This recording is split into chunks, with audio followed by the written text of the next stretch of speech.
आज की मुरली है 29 जनवरी सन 67 का प्रातः क्लास।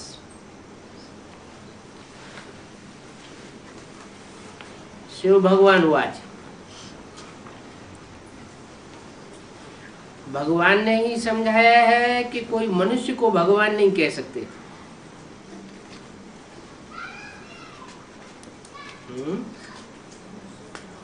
मनुष्य को नहीं कह सकते, क्या जानवर को कह सकते हैं? भक्ति मार्ग में तो जानवरों को भी भगवान का अवतार बताई दिए।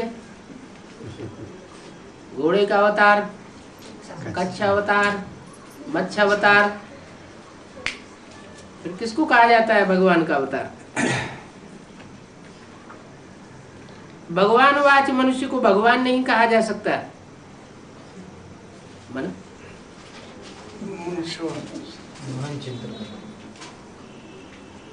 मनुष्य कहा जाता है मनु की औलाद। मनु अर्थात ब्रह्मा, जिसको मन है, बहुत चलायमान। और मनु की औलाद कहे गए मनुष्य। जब मनु को मन है तो मनु की जो औलाद होगी उसका भी मन जरूर चलायमान होता होगा।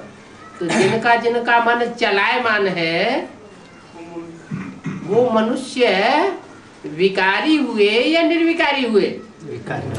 विकारी हुए। तो इसलिए मनुष्य को भगवान नहीं कहा जा सकता। फिर किसे कहा जा सकता है भगवान? निराकार, जब साकार में जिसका मन अपने पूरे कंट्रोल में हो।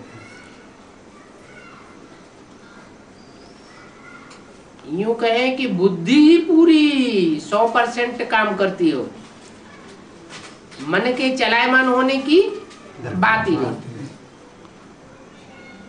उसको कहेंगे भगवान।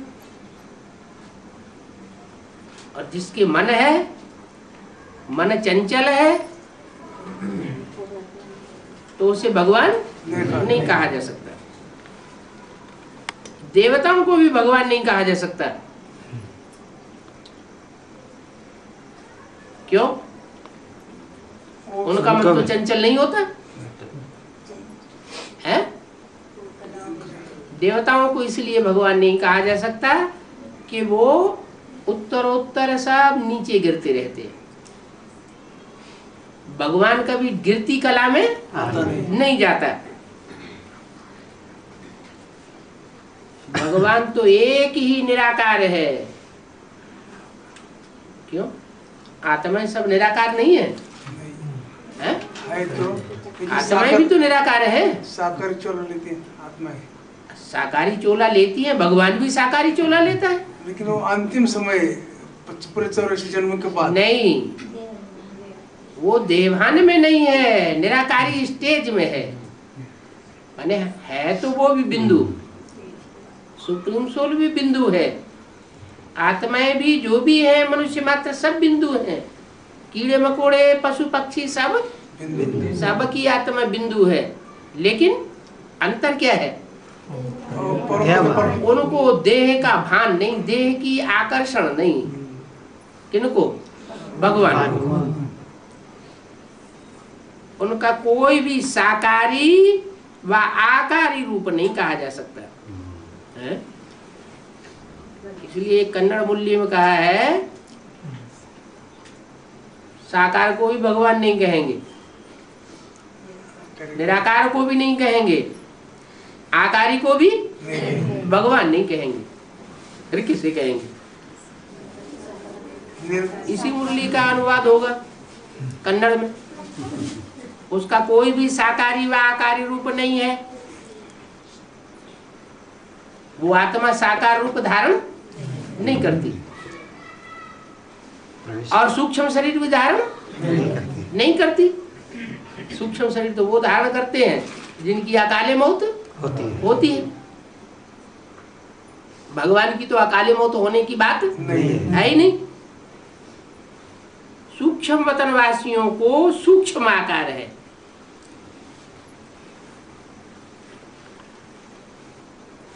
भगवान को सूक्ष्म आकार भी नहीं, और सूक्ष्म वतन में आता ही नहीं। कहाँ आता है? वो तो साकार सृष्टि पर आता है, साकार तन में प्रवेश करता है।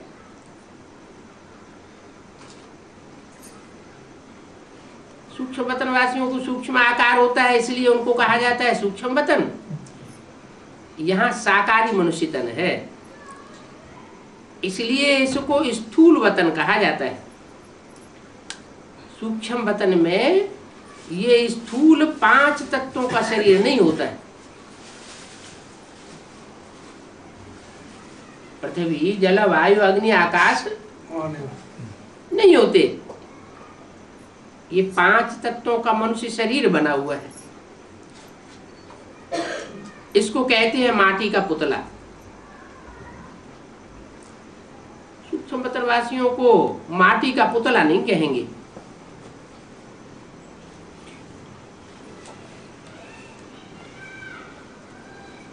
माटी का नहीं कहेंगे तो किसका कहेंगे? वो तो सूक्ष्म प्रकाश है, इसको कहते हैं माटी का पुतला। देवता धर्म वाले भी मनुष्य हैं, परंतु उनको कहेंगे दैवी गुणों वाले मनुष्य। ये दैवी गुण प्राप्त किए हैं शिव बाबा से। पहले इन देवताओं में भी दैवी गुण नहीं थे। दैवी गुण वाले मनुष्यों में और आसुरी गुण वाले मनुष्यों में कितना फर्क है। मनुष्य ही शिवालय में रहने लायक हो और मनुष्य ही वैश्यालय में रहने लायक बनते हैं। जो शिवालय में रहने लायक बनते हैं उनको कहा जाता है देवता, और जो वैश्यालय में रहने लायक बन जाते हैं वो देवता नहीं कहे जा सकते, दैत्य हैं। वैश्यालय भी ये भारत बनता है और शिवालय भी ये भारत ही बनता है। जड़ भारत भी बनता है तो चैतन्य भारत भी बनता है। सत्युग को कहा जाता है शिवालय। शिवालय भी यही भारत बनता है, वैश्यालय भी यही भारत बनता है, सत्युग भी यहाँ होता है। कोई मूल वतन सूक्ष्म वतन में सत्युग नहीं होता है। तुम बच्चे जानते हो वो शिव बाबा का स्थापन किया हुआ युग है। कौन सा? सत्य का युग। कब स्थापन किया? संगम युग में। 10 साल कम 5000 साल। 10,000 कम 10 साल कम कहाँ की बात है? 10 साल कम तो सन 67 में बताया, 66 में बताया था है। अभी तो 66 है और उसके बाद 10 साल जोड़े तो 77 है, वो खत्म हो गई बात। कब स्थापन किया? संगम युग में। ये दुनिया है पतित तमो प्रधान, इसको सतो प्रधान नई दुनिया नहीं कहेंगे। नई दुनिया को सतो प्रधान कहा जाता है, पुरानी दुनिया को तमो प्रधान कहा जाता है। जो सतो प्रधान थी वो ही अब पुरानी बनती है तो उसको तमो प्रधान कहा जाता है। तमो प्रधान दुनिया ही फिर सतो प्रधान बनती है। कैसे बनती है? तमो प्रधान दुनिया सतो प्रधान दुनिया कैसे बनती है? साकर में आते हैं योग बल से सतो प्रधान बनती है। तुम बच्चों के योग बल से बनती है क्या? बच्चों के योग बल। तुम बच्चों के योग बल से, उन बच्चों के योग बल से नहीं बनती है। तुम किसे कहा जाता है? सन्मुख बैठ जो बाप के सन्मुख बैठ करके पढ़ाई पढ़ते हैं उन बच्चों के लिए कहा कि तुम बच्चों के योग बल से ये दुनिया तमो प्रधान से सतो प्रधान बनती है। योग बल से ही तुम विकर्म विनाश करते हो और पवित्र बन जाते हो। पवित्र के लिए जरूर फिर पवित्र दुनिया चाहिए। नई दुनिया को पवित्र, पुरानी दुनिया को अपवित्र कहा जाता है। पवित्र दुनिया को बाप स्थापन करते हैं।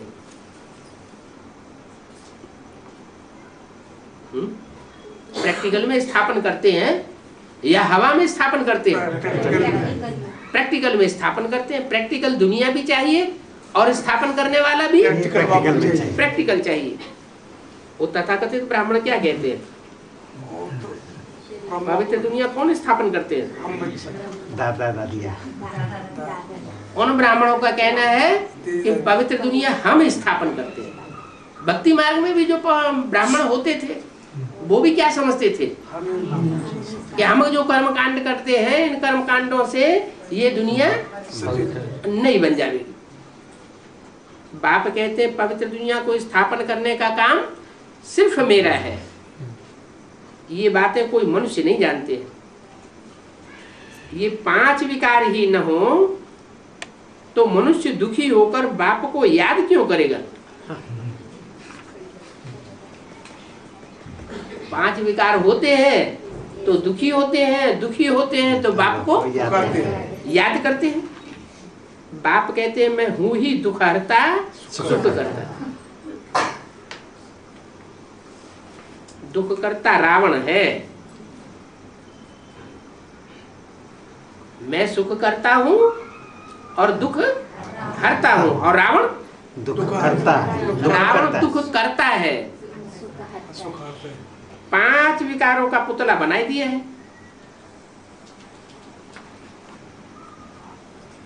5 विकारों का पुतला बनाई दिया है। काम क्रोध लोभ मोह अहंकार, बस इन 5 सिरों का पुतला है। 10 सिर होते हैं कि 5 विकार होते हैं सिर्फ? फिर प्रकृति के 5 पुरुष के। हाँ, प्रकृति भी तामसी बनती है। प्रकृति के 5 तत्व भी तामसी बनते हैं। 10 शीशों का ये पुतला है। इस रावण को दुश्मन समझ करके जलाते हैं।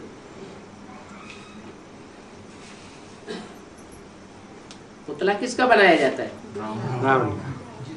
रावण का तो बनाया जाता है। 5 प्रकृति कोई चित्र बनाया जाता है। कोई चरित्रवान हुआ है, कोई चरित्र करने वाला हुआ है तो उसका चित्र बनाया जाता है। तो जरूर है रावण का पुतला 10 सिर का बनाते हैं तो जरूर कोई 10 सिर संगठित होकर के कार्य करते हैं। तो उसे दुश्मन समझ करके जलाते हैं। सो भी ऐसे नहीं कि द्वापर आदि से जलाते हैं। क्या कहा? द्वापर आदि से नहीं, द्वापर आदि में तो फिर भी बहुत सात्विकता थी। जो शास्त्र थे उनमें भी सच्चाई थी।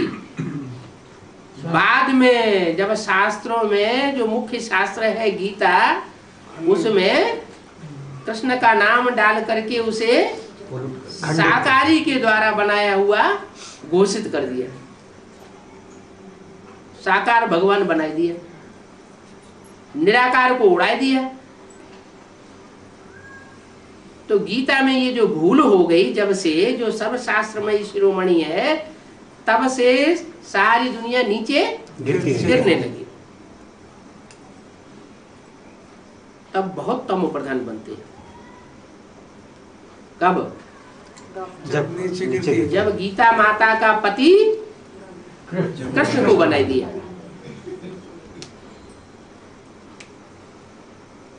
गाली हो गई ना।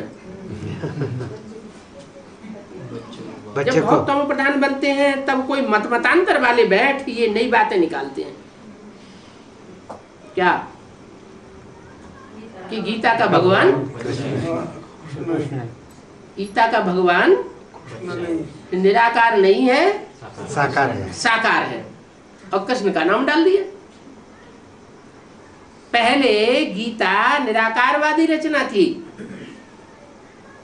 बाद में कृष्ण का नाम साकार उपासियों ने डाल दिया।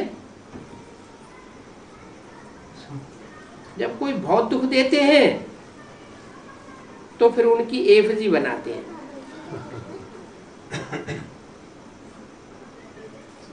होता है ना दुनिया में। हाँ, कोई नेता बहुत ऐसे कड़क कड़क कानून निकालता है, उसके बहुत परेशान करता है, तो उसकी एफजी बनाते हैं। तो यहाँ भी मनुष्यों को जब बहुत दुख मिलता है, कौन से युग में?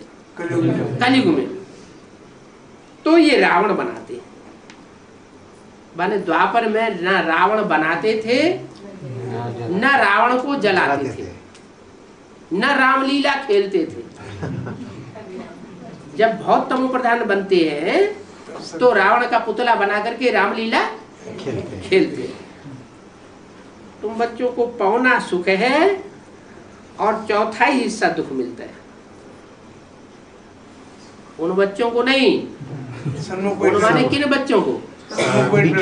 जो दूसरे धर्म में कन्वर्ट होने वाली आत्माएं हैं, बाप से डायरेक्ट बैठ करके ज्ञान नहीं सुनती हैं, वो ज्यादा दुख, आधा दुख और आधा सुख भोगती है। और तुम बच्चे पौना हिस्सा सुख भोगते हो और चौथा हिस्सा दुख भोगते हो। माने कलयुग जब होता है तो कलयुग में आकर के तुम नंबरवार दुखी होते हो। अगर आधा सुख और आधा दुख हो तो फिर भगवान का बच्चा बनने से मजा ही क्या हुआ? तो कोई फायदा ही नहीं। बाप कहते हैं तुम्हारा ये देवता धर्म बहुत सुख देने वाला है। यह देवता धर्म सिवाय बाप के और कोई स्थापन नहीं कर सकता। और धर्मों में जो आत्माएं कन्वर्ट होकर के चली जाती हैं वो फिर बहुत दुखी होती रहती है। इसलिए अपने धर्म में रहना अच्छा है, दूसरे का धर्म नहीं अपनाना चाहिए। और जो स्वधर्म है, आत्मा का धर्म है, जो देवताओं का धर्म है, वो सिवाय बाप शिव के और कोई स्थापन नहीं करता। जो एक ही स्थापन करने वाला है तो एक से ही बैठ करके सुनना चाहिए। अगर अनेकों से सुना तो करेगा व्यभिचारी ज्ञान हो जाएगा। ज्ञान व्यभिचारी होगा तो दूसरे धर्म में कन्वर्ट भी हो जाएगा, होना पड़ेगा। ये सृष्टि तो अनादि बनी हुई है। ये कोई पूछ नहीं सकते कि ये सृष्टि क्यों बनी और कब बनी और फिर कब पूरी होगी। ये चक्र तो फिरता ही रहता है। शास्त्रों में कल्प की आयु लाखों वर्ष लिख दी है, तो जरूर संगम युग भी होगा। क्यों लाखों वर्ष लिख दिए? हिसाब देने के लिए न दे सकते। हाँ, इसलिए लाखों वर्ष लिख दी है कि अगर थोड़ी आयु लिखेंगे तो लोग पूछेंगे 84 जन्म कैसे कैसे हुए, किस किस युग में हुए, वो तो उन्हें पता ही नहीं है। इसलिए वो लिप्पा करने के लिए उन्होंने देवताओं के वर्षों से उनको गुणा कर दिया। ठीक है ना, हम तो बता सकते ना अभी।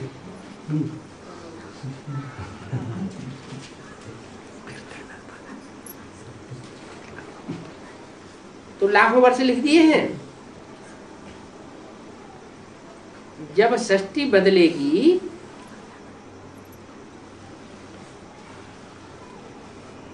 तो संगम युग जरूर होगा। बिना संगम युग हुए सृष्टि बदल नहीं सकती। अब जैसे कि तुम फील करते हो ऐसे और कोई समझते नहीं है। जैसे सृष्टि के चक्र को हम समझते हैं और कोई समझ नहीं सकते। इतना भी नहीं समझते कि राधा कृष्ण बचपन में होते हैं, फिर शादी होती है तो लक्ष्मी नारायण का टाइटल मिलता है। दिखाते भी हैं, बगीचे में मिलते थे। ये नहीं जानते कि दोनों अलग अलग राजधानी के हैं।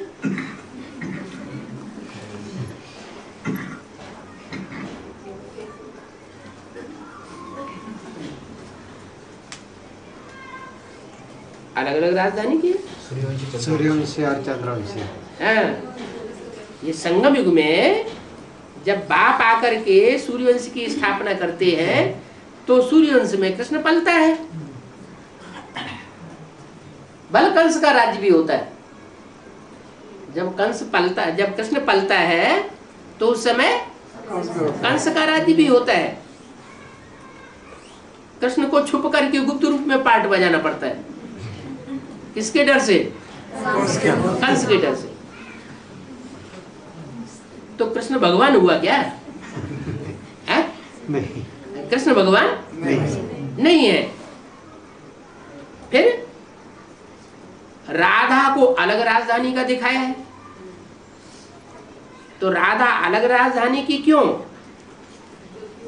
क्योंकि बाप जब आकर के पढ़ाई पढ़ाते हैं तो सूर्यवंशी तुम बच्चे ही इस पढ़ाई को पढ़ते हो। जिनकी सूर्यवंशी राजधानी तैयार होती है उस राजधानी में कृष्ण बच्चा पलता है। ज्ञान चंद्रमा जो ब्रह्मा है उस ब्रह्मा की राजधानी में उनके फॉलोअर्स उस कृष्ण को जानते ही नहीं। कृष्ण की पहचान किसको होती है? सूर्यवंशियों को होती है। और राधा की पहचान किसको होती है? चंद्रवंशियों को होती है। तो दोनों अलग अलग राजधानी के हैं। फिर इनका स्वयंवर होता है। किनका? राधा और कृष्ण का। शास्त्रों में जो स्वयंवर की प्रथा दिखाई है वो किस समय की यादगार है? सतयुग की या त्रेता की? सतयुग त्रेता में तो कोई स्वयंवर होने की बात है ही नहीं। स्वयंवरण करने की बात ही नहीं। यहाँ संगम युग में दो अलग अलग राजधानियां, एक चंद्रवंश और एक सूर्यवंश। एक बेसिक नॉलेज का ग्रुप होता है जिन्हें सिर्फ बेसिक नॉलेज का ही ज्ञान है, वहां राधा पलती है। ज्ञान जैसे जीरो। और कृष्ण जहां पलता है वो सूर्यवंश। रोशनी ही रोशनी। सूर्य की रोशनी ही रोशनी होती है। अंधेरे का सवाल नहीं। कोई प्रश्न पूछा जाए चंद्रवंशियों से षष्ठी चक्र के बारे में तो उनसे कोई जवाब नहीं मिलेगा। या तो लताड़ के भगा देंगे तुम शंकर पार्टी हो। सभा में कोई प्रश्न नहीं करना, बाद में पूछना। और जब बाद होता है तो सरकाए देते हैं।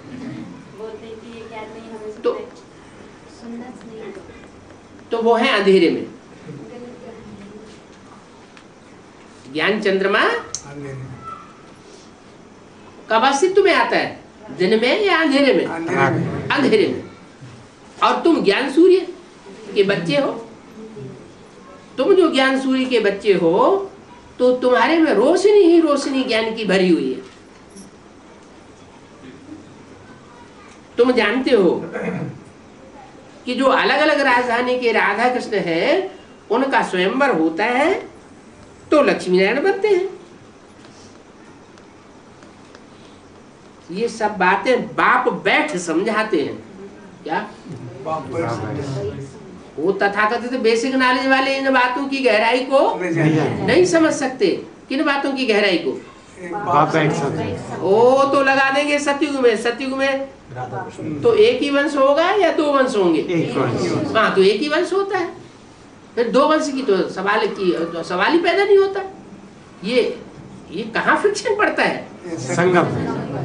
संगम युग में ब्राह्मणों की दुनिया जब स्थापन होती है तो सूर्यवंश और चंद्रवंश ये दो बड़े बड़े वंश बन जाते हैं ब्राह्मणों की दुनिया।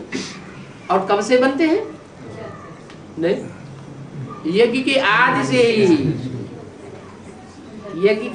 से ही ये फ्रिक्शन पड़ गया। विनाश ज्वाला कब प्रज्वलित हुई? कौन निमित्त बने? यज्ञ के आदि से ही स्थापना के साथ साथ विनाश ज्वाला भी प्रज्वलित। बाप ज्ञान सूर्य और माँ चंद्रमा। दोनों के बीच में फ्रिक्शन पड़ा। फ्रिक्शन डालने के निमित्त इस्लामी, बौद्धी, क्रिश्चियन धर्म में जो कन्वर्ट होने वाले बच्चे थे, जो उस समय इकट्ठे हुए थे, वो निमित्त बन गए फिक्शन डलवाने में। तो सूर्यवंशी अलग हो गए और चंद्रवंशियों ज्ञान चंद्रमा की रहबरी में सारे ही पलने लगे। कौन कौन? कीड़े मकोड़े। इस्लामी, बौद्धी, क्रिश्चियन, ये ज्ञान चंद्रमा की रहबरी में पलने लगे। क्यों? माँ का प्यार। क्योंकि सूर्य क्यों अलग हो गया और सूर्यवंशी बच्चे क्यों अलग हो गए? क्योंकि सूरज की रोशनी में कीड़े मकोड़े पलते नहीं। भारत की सरकार को जब स्वतंत्रता मिली थी, तो स्वतंत्रता लेने से पहले, चलो मिली तो झूठी ही स्वतंत्रता, लेकिन वो स्वतंत्रता जो नाम मात्र की भी मिली, वो स्वतंत्रता लेने से पहले दो दल थे, एक नरम दल, एक गरम दल। गांधी जी का दल कैसा था? नरम दल। और सुभाष चंद्र बोस का दल कैसा था? गरम दल। उनका कहना था दुनिया में जितनी भी राजाइयां स्थापन होती हैं, लड़ाई करके होती है। लड़ाई से राजाई हम लेते हैं, हम झुक करके राजाई लेने वाले नहीं है। और गांधी जी क्या कहते थे?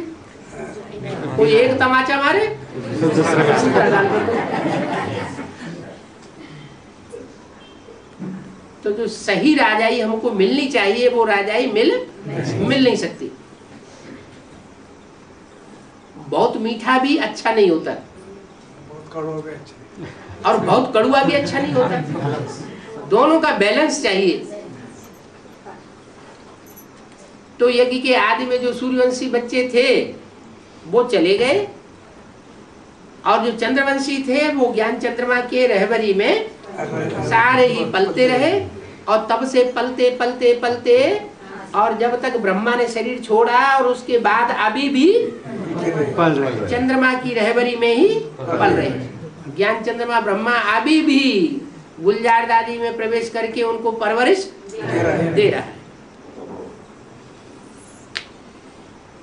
तो ये सब बातें बाप बैठ तुम बच्चों को समझाते हैं, और कोई की बुद्धि में ये बातें आती नहीं है। बाप ही ज्ञान का सागर है, नॉलेजफुल है। ऐसे तो नहीं कहेंगे कि वो जानी जाननहार है, सबके दिलों को जानने वाला है। नहीं, वो जानी जाननहार नहीं है।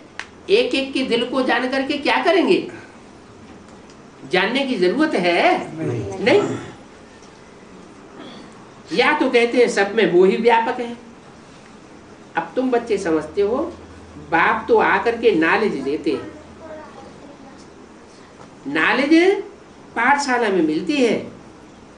पाठशाला में एम ऑब्जेक्ट तो जरूर होनी चाहिए। अब तुम पढ़ रहे हो, छी दुनिया में राज्य नहीं कर सकते हो क्या? तुम्हारी जब पढ़ाई होगी, पूरी पढ़ाई पूरी होगी, तो तुमको इस छी दुनिया में रखा नहीं जा सकता। जिनकी पढ़ाई पूरी होती जाएगी, उनका ट्रांसफर होता जाएगा। छी दुनिया में राज नहीं कर सकते। राजयोग कोई सतयुग में थोड़े ही सिखावेंगे। संगम युग पर ही बाबा सिखाते हैं। ये बेहद की बात है। क्या कि राजयोग संगम युग पर सिखाते हैं, कलयुग में या सतयुग में नहीं सिखाते। अच्छा,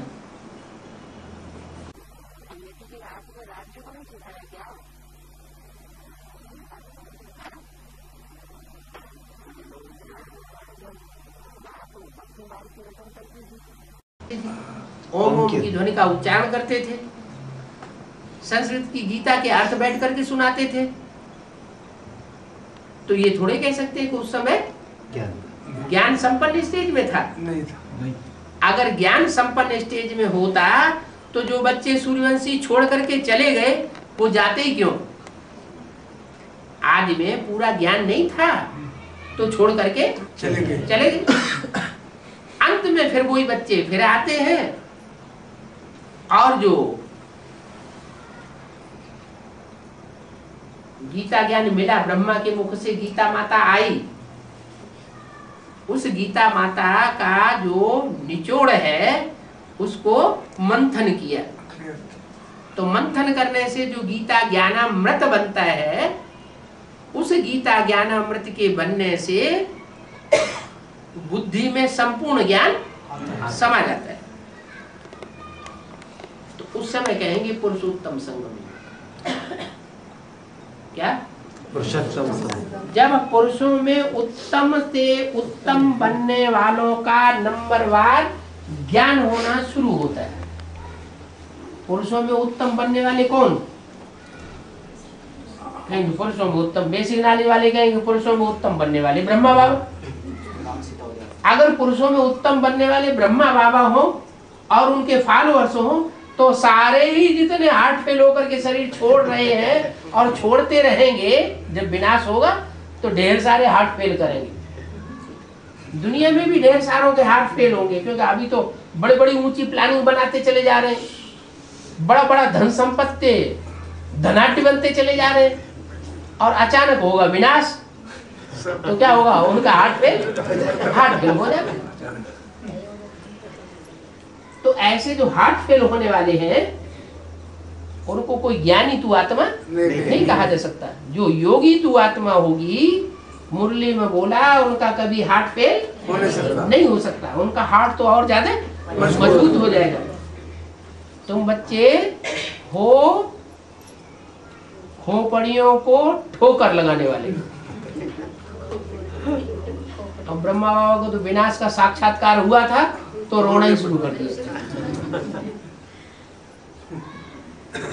तो जिन आत्माओं में जन्म जन्मांतर के संस्कार हैं, काहे के? असत्य से टकराने के, युद्ध करने के, वो तो विनाश की विभीषिका से डरने वाले नहीं है। तो संगम युग पर बाबा आकर के राजयोग सिखाते हैं, ये बेहद की बात है। माना क्या बेहद की बात है? संगम युग जो है वो, जिसे हम कहें संगम युग, वास्तव में वो तब शुरू होता है जब पुरुषों में उत्तम आत्माएं नंबरवार प्रत्यक्ष होना शुरू होती है। बाप आते ही है, जब आते हैं तो क्या होता है ये कोई को पता नहीं है। घोर अंधियारे से घोर सोजरा होता है। तो घोर अंधियारा कब था?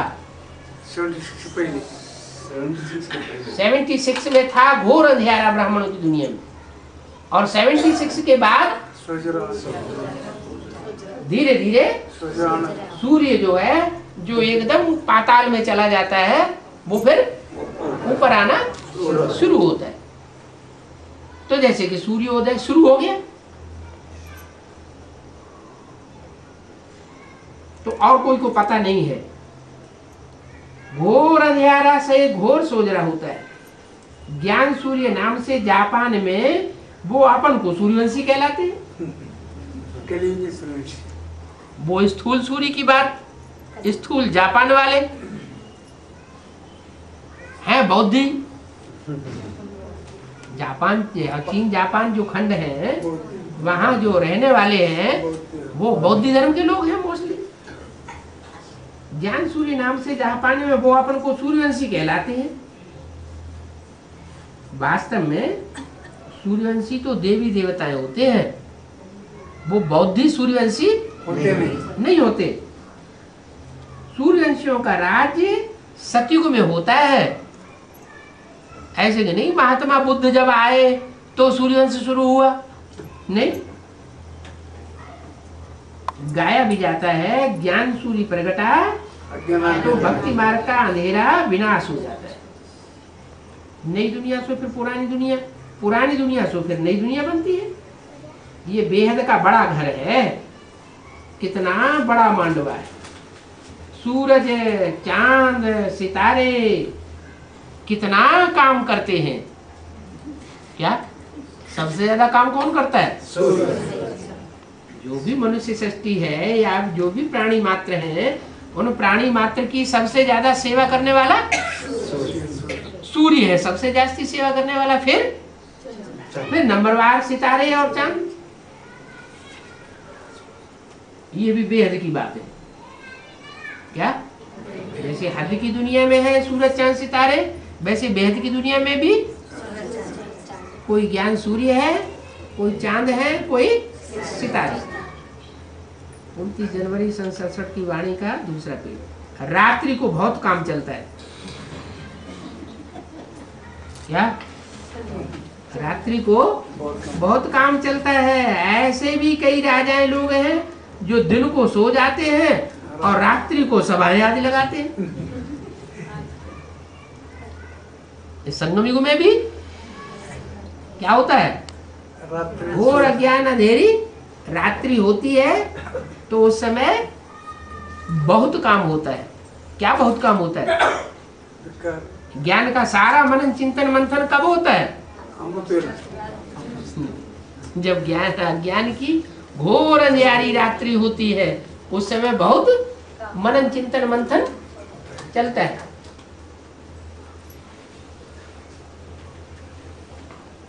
तो कई राजा ऐसे होते हैं जो रात्रि में सभाएं आदि लगाते हैं, खरीदारी करते हैं। अभी तक भी कहीं कहीं चलता है। मिल्स आदि में भी रात को काम चलता है।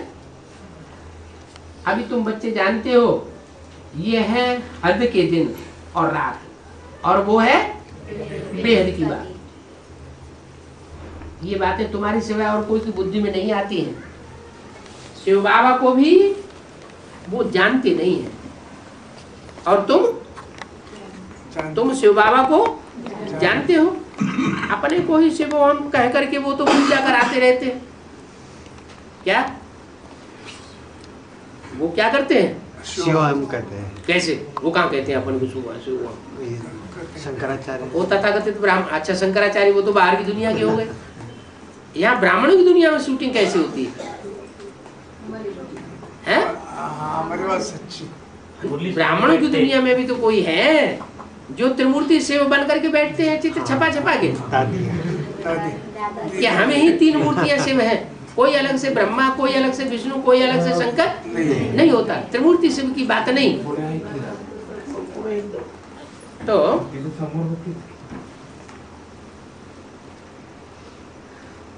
शिव हम कह के अपनी पूजा कराते रहते हैं।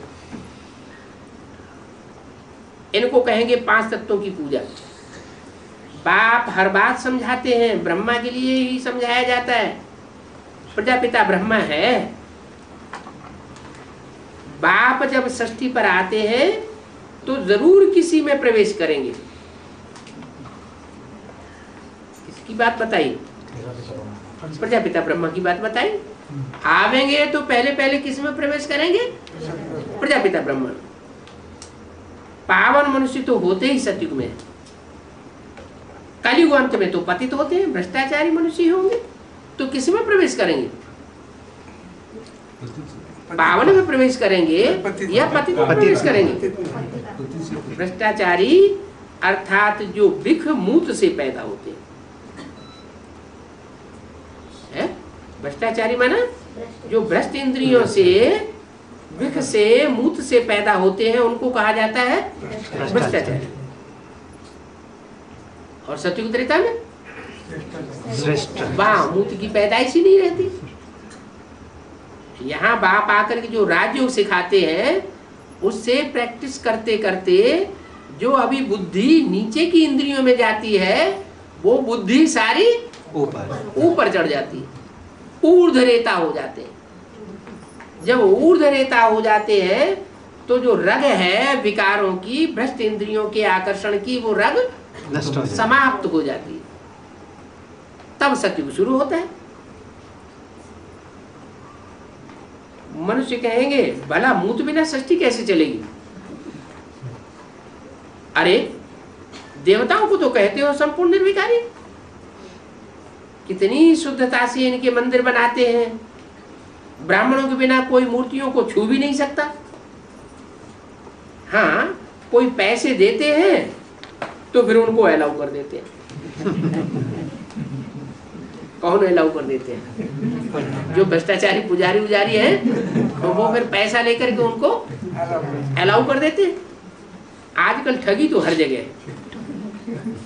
समझो किसी मंदिर में राजा आते हैं, अब है तो वो भी भिखारी। कोई मंदिर में राजा आता है वो भी भिखारी, परंतु उनको मना कोई करे, कैसे करेगा? भिखारी दुनिया में तो सभी भिखारी हैं। वास्तव में देवताओं को भिखारी कोई टच कर न सके। किन देवताओं को? किसकी तरफ इशारा किया? लक्ष्मी नारायण का चित्र बाजू में होता था तो बोला इन देवताओं को टच कोई कर न सके। परंतु आजकल पैसों से सब कुछ होता है। आजकल होता है। जब लक्ष्मी नारायण बन करके तैयार होंगे प्रैक्टिकल में, तो पैसों से काम चलेगा? नहीं। उनको फिर टच करने देंगे? नहीं। कोई घर में मंदिर आदि रखते हैं तो ब्राह्मणों को जरूर बुलाते हैं। अब भिखारी तो वो ब्राह्मण भी है, सिर्फ नाम ब्राह्मण है। ये तो दुनियाई भिखारी है, तो प्रजा भी भिखारियों से ही होती है। निर्विकारी कहाँ से आवे? निर्विकारी होते ही है सतयुग में। ऐसे नहीं कि जो विकार में नहीं जाते हैं उनको विकारी कहेंगे। जो विकार में नहीं जाते हैं उनको विकारी नहीं कहेंगे। है? क्या? जो विकार में नहीं जाते हैं, बहुत से सन्यासी हैं विकार में नहीं जाते हैं, तो उनको निर्विकारी देवता कहेंगे या विकारी कहेंगे? विकारी है तो वो भी विकारी। क्यों विकारी है? मजबूरी। वो तो विकार में नहीं जाते। मजबूरी है? घर से बाहर भाग के जाते हैं ना। मनसा अच्छा, लेकिन हाँ, मन में तो भ्रष्ट संकल्प चलते हैं ना। तो जब मन में चलते हैं तो बीज तो अंदर पड़ा हुआ है। अच्छा, वो तो बाहर की दुनिया की बात हुई। ब्राह्मणों की दुनिया की बात। ब्राह्मणों की दुनिया में भी कोई ब्राह्मण है जो समझते हैं कि हम तो बड़े पवित्र हैं। ये तो घर गृहस्थ की कीचड़ में रहने वाले हैं। गृहस्थियों को बहुत नीची नजर से देखते हैं, अपन को पवित्र समझते हैं। बाबा कहते हैं ये सब भिखारी है। इनका मन ज्यादा ही विकृत है। शरीर तो फिर भी विकार से पैदा हुआ है ना, निर्विकारी पैदाइश तो नहीं है ना। हद में भी ये शरीर विकार से पैदा होता है। और जब ब्राह्मण बनते हैं तो ब्राह्मणों की दुनिया में भी कोई मुखवंशावली और कोई मुखवंशावली होते हैं।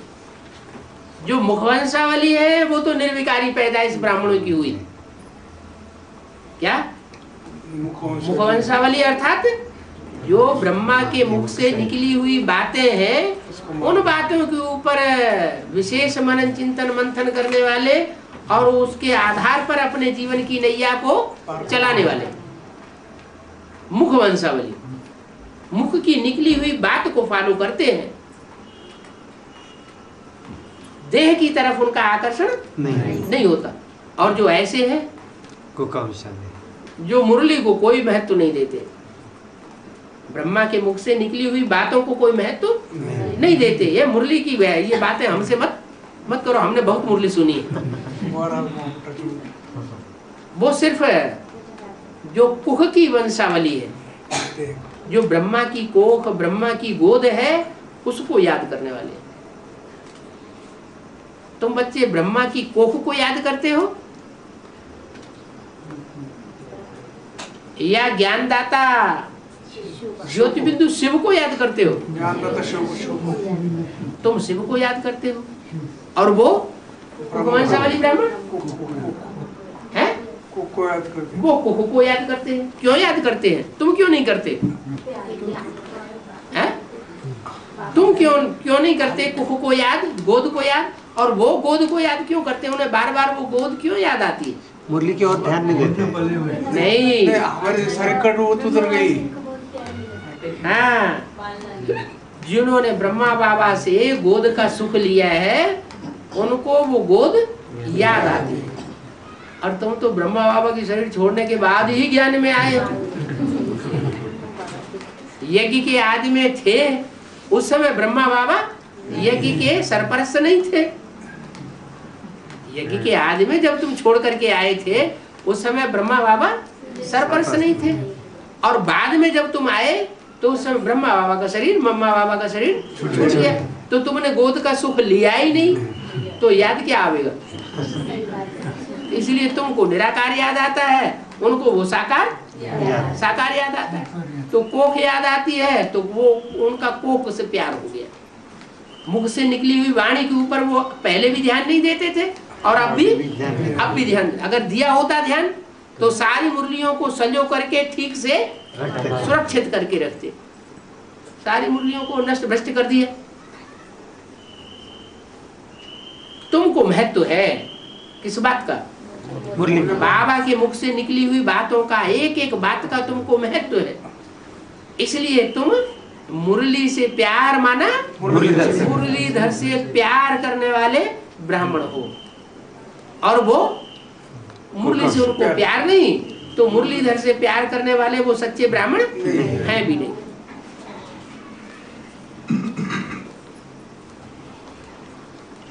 तो बाप कहते हैं वो ब्राह्मण है और वो सन्यासी, वो सब विकारी है। कोई भी निर्विकारी इस दुनिया में नहीं है। बाप ने एक ही बात बताई कि ये तो रावण राज्य है। यथा राजा तथा प्रजा। राज्य किसका है इस दुनिया में? रावण का राज्य। मधुबन में भी किसका राज्य? मधुबन में माया रावण आता है या नहीं आता है? जब मधुबन में भी माया रावण आता है उसका राज्य वहां भी चलता है। तो सारी दुनिया में से कोई जगह ऐसी बची नहीं जहां माया रावण का राज्य न फैला हुआ। यथा राजा तथा प्रजा।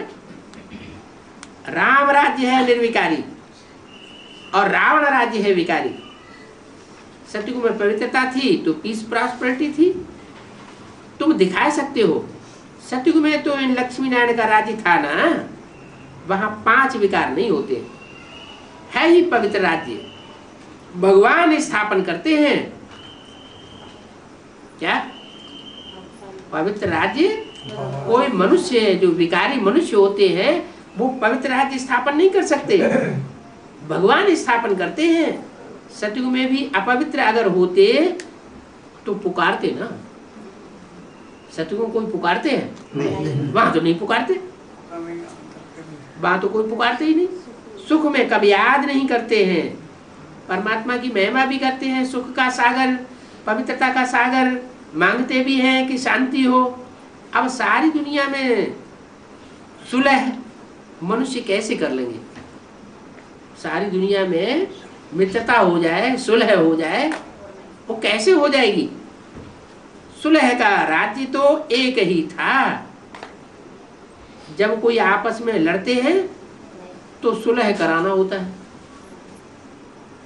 लड़ाई खत्म करो, आपस में मिलजुल के मिलके रहो।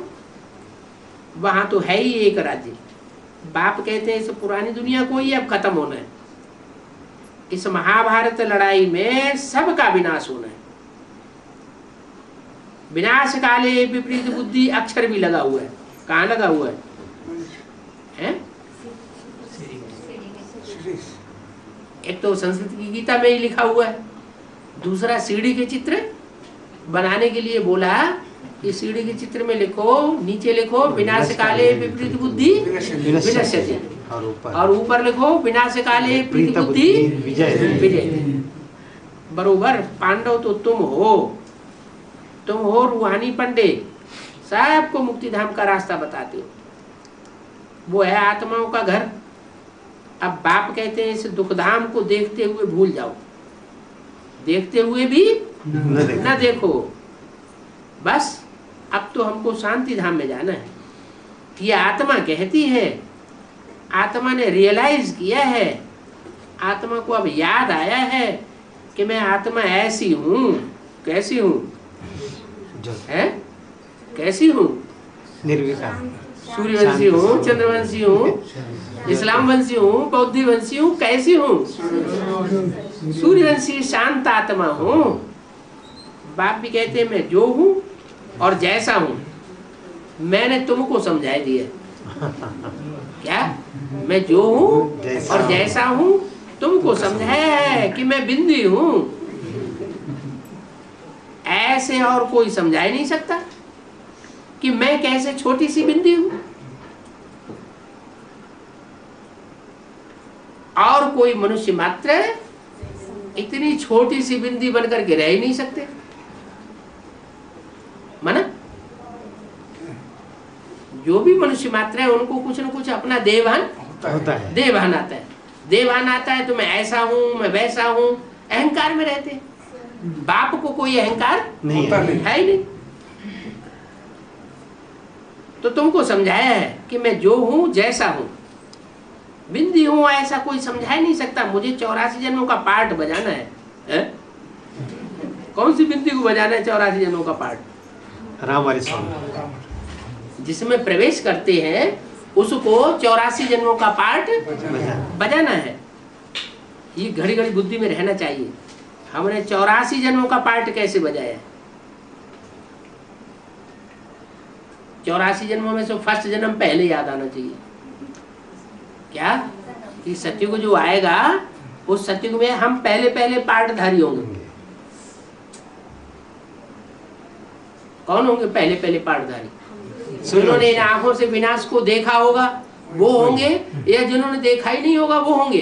जिन्होंने देखा, जिन्होंने पूरे विनाश, जिन्होंने पूरा अंत देखा। अंत किया माना सब कुछ किया, और अंत नहीं किया तो कुछ भी नहीं किया। तो जो आदि में थे वो फिर अंत में भी होते। इसमें बाप भी याद आवेंगे, घर भी याद आवेगा, चक्र भी याद आवेगा। इस दुनिया की हिस्ट्री ज्योग्राफी को तुम जानते हो। कितने खंड हैं, इन खंडों की आपस में कितनी लड़ाइयां आदि लगी हैं। कितने खंड हैं?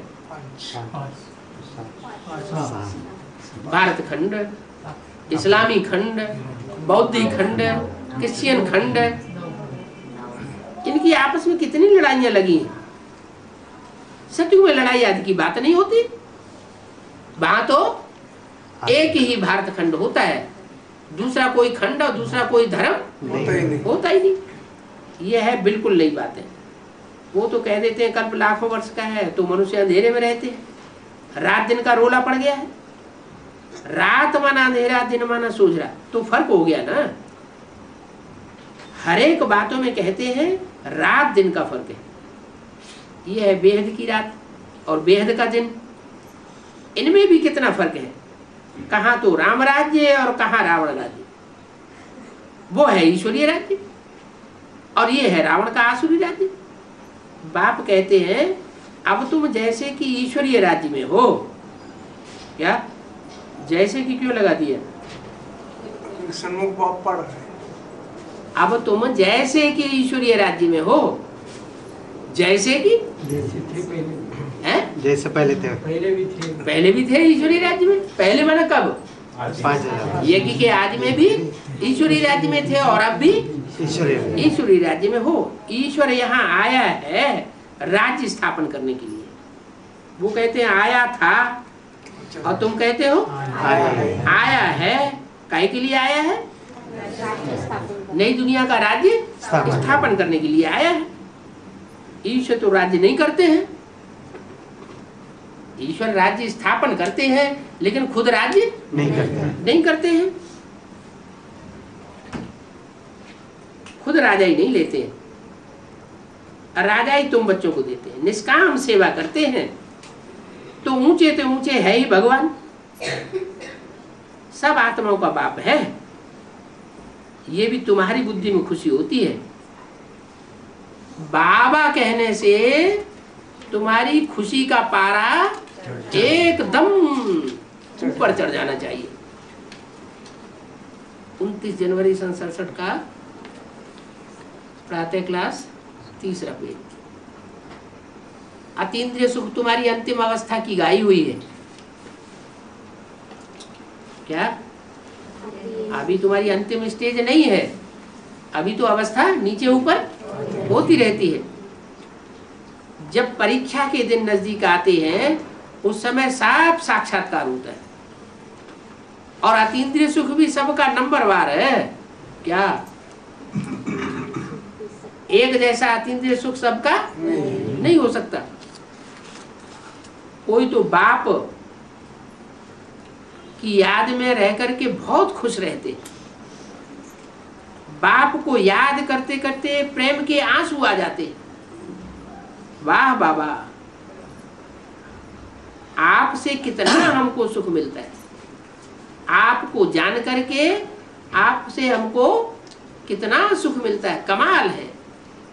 आप हमको दुख से छुड़ाते हो, विषय सागर से निकाल क्षीर सागर में ले जाते हो। तुमको सारा दिन ये फकुर रहना चाहिए। बाप जिस समय तुमको याद दिलाते हैं तो तुम कितना गदगद हो जाते हो।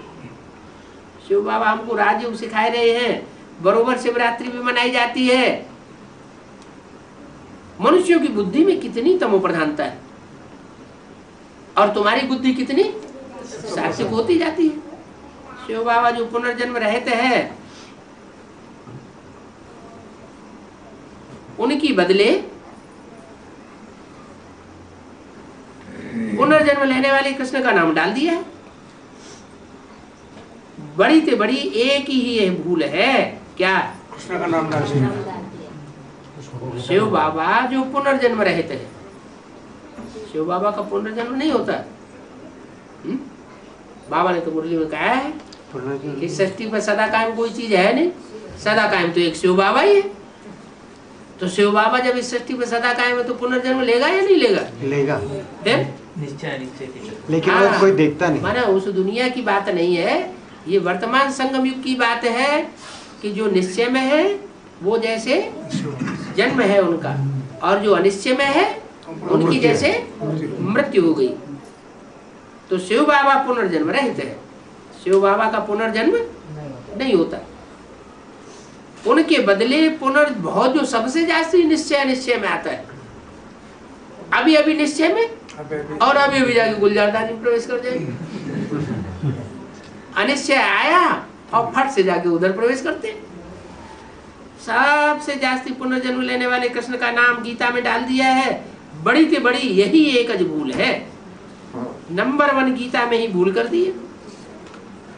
और शास्त्रों में भूल वो बात नहीं, जो नंबर 1 शास्त्र है उसमें बड़ी से बड़ी भूल कर दी।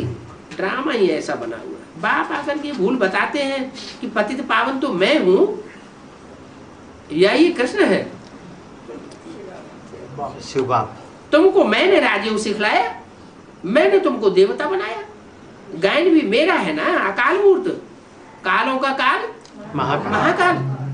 कृष्ण की ये महिमा थोड़े ही है, वो तो जन्म मरण में आने वाला है। तुम बच्चों में भी नंबरवार हैं जिनकी बुद्धि में ये बातें रहती हैं। ज्ञान के साथ साथ चलन भी अच्छी चाहिए, माया भी कोई कम नहीं है। जो पहले आवेंगे वो जरूर इतने ताकत वाले होंगे। क्या कहा? कहाँ आवेंगे पहले? ज्ञान में भी पहले आवेंगे और सतयुग में भी, नई दुनिया में भी पहले आवेंगे। जो जितने पहले आवेंगे उतने जास्ती पावरफुल होंगे, और जितने बाद में आवेंगे उतने कम पावरफुल होंगे। ओम शांति।